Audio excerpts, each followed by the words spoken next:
What's up, y'all? It's your girl CJ. Welcome back to another video. As part of the posting one video every day challenge for the month of September, there's just something I want to take a moment to talk with you guys because I feel like it's very important.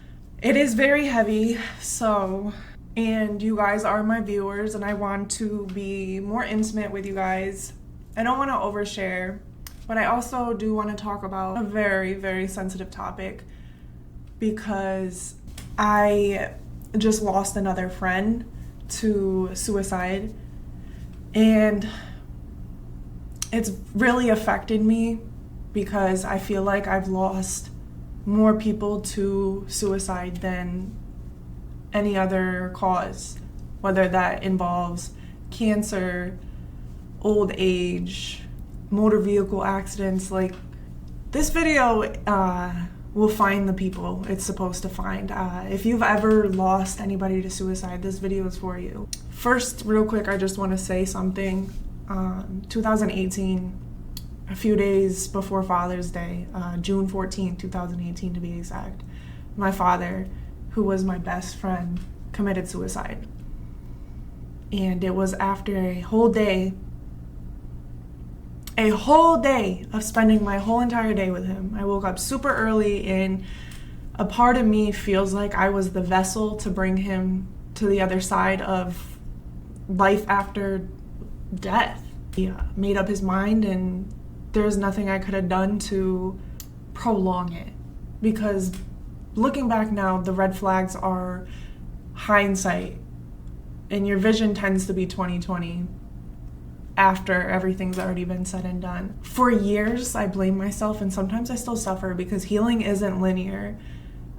Some days I can forgive him, and other days I'm really mad at him. I was the last person to be with my dad. I was the last person to hug him. I was the last person to physically see him and say, "I love you." I dropped him off to the place where he committed suicide, and I had no idea. It felt like just a normal day. He was the president of a gun club in upstate New York, and it felt like just any other day. He brought his gun with him. He used to go every week to the gun range to shoot guns, and so it didn't seem strange to me. He wasn't acting any differently. I also was freshly out of a really bad breakup, so I moved back in with my dad.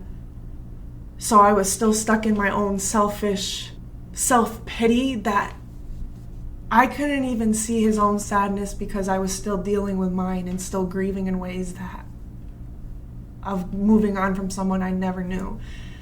Ironically enough, after I lost my dad, I didn't even think about my ex anymore, because they say when you stub your toe, pinch like your arm or something, because you hurt your toe really bad, but if you stop and pinch your arm or use your hair tie to flick your wrist, you focus on other pain in the other part of your body. So after I lost my dad, I had no sadness towards my breakup. I didn't, because that was a stronger pain.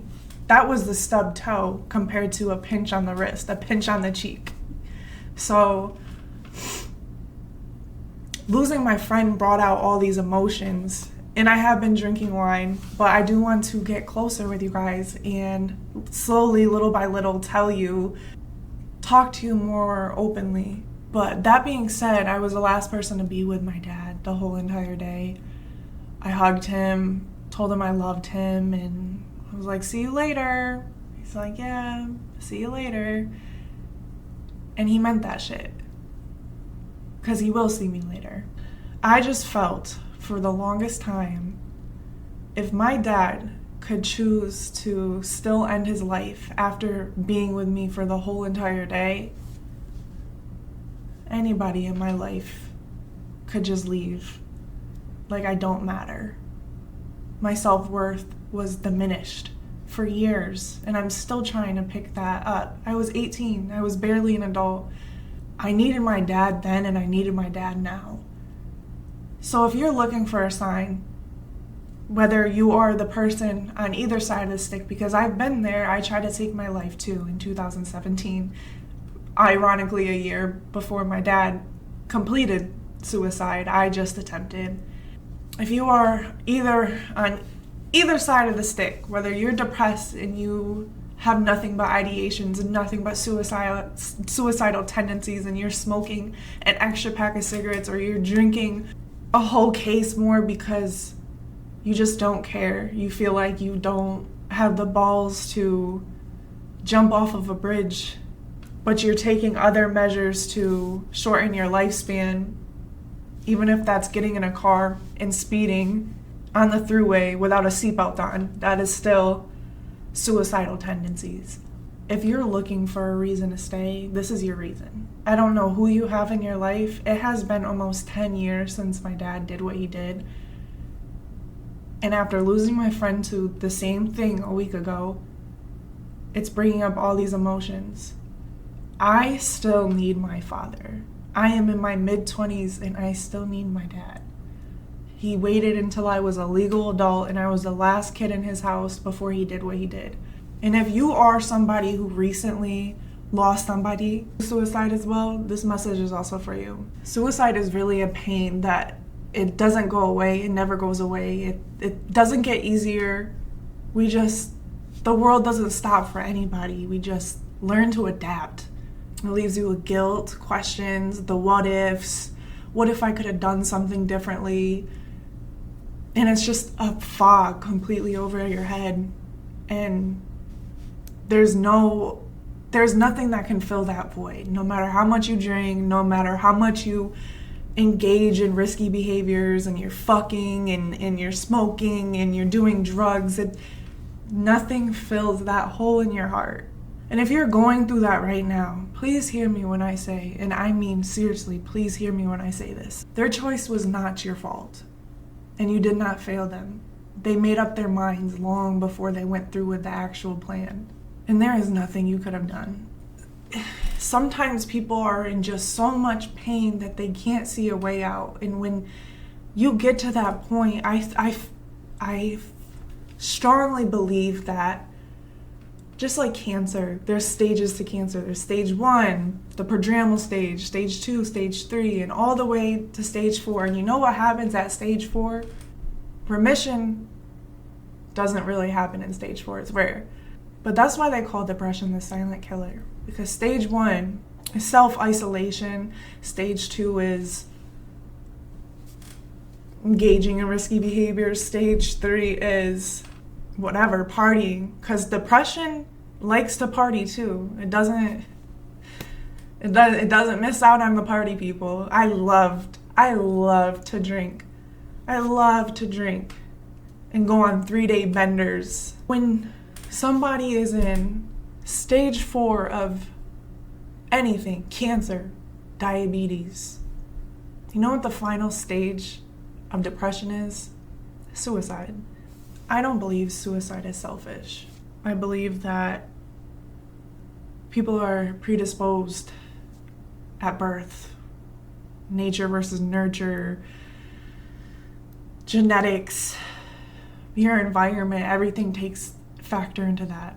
And while we can't change what happened, we can honor the people we lost. We can be the silver lining that they couldn't see. We are here for them. Making a permanent decision over a temporary feeling is not the way to go. There's other routes. There's definitely other routes. Another thing I want to remind you, check in on your happiest friends, okay? The people that laugh, the people that make you laugh to the point where you want to pee yourself. The strongest people, the ones with the most gorgeous eyes and the biggest smile on their face, those are the ones that end up being the ones that struggle the most. Just know that even when you feel alone in this world, people still love you. Even if you have a shitty, most dysfunctional family and you feel like you don't have any friends, people still love you. The stranger next to you doesn't want to see that. You know how traumatic it would be for them to find your body? I'm so big on this food has been really fucking us up, especially Americans. Please watch what you eat. If you need to go on medication, take medication. Do whatever to get through that crutch. I'm not evading pharmaceuticals. I'm not saying herbal remedies over pharmaceuticals. No, I don't. I believe there is some truth to science. And I'm not sitting here talking about the fucking COVID vaccine because that's other bullshit. But if you need to do something to take a fucking Prozac, Zoloft, fluoxetine, whatever the case is, to get over this crutch in your life, take the damn pill.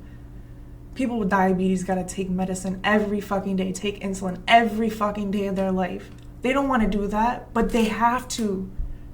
Because that's the way they survive. That's the only way they could survive and live to see the next day. Take it. Drink your lemon water, eat your fruits, vegetables, eat your protein. Get up and move every day, even if it's for 60 seconds. Just do something, and do something you love once a day, even if it's for 5 fucking minutes. Do something. Nurture the inner child in you. And if no one's told you today, I'm telling you today, I am so glad that you're still here. And 10 years later, a whole decade later, I'm still alive when I wanted to end my life. And I'm so glad I didn't, and I'm so glad that I survived, and I'm still here.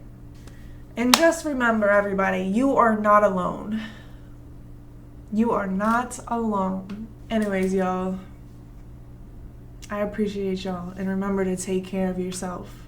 Don't pour from your cup if it's empty. You can't keep giving to somebody when you can't even take care of your own self. Focus on you first. You matter more importantly. Okay? Thank you for being here. I love y'all.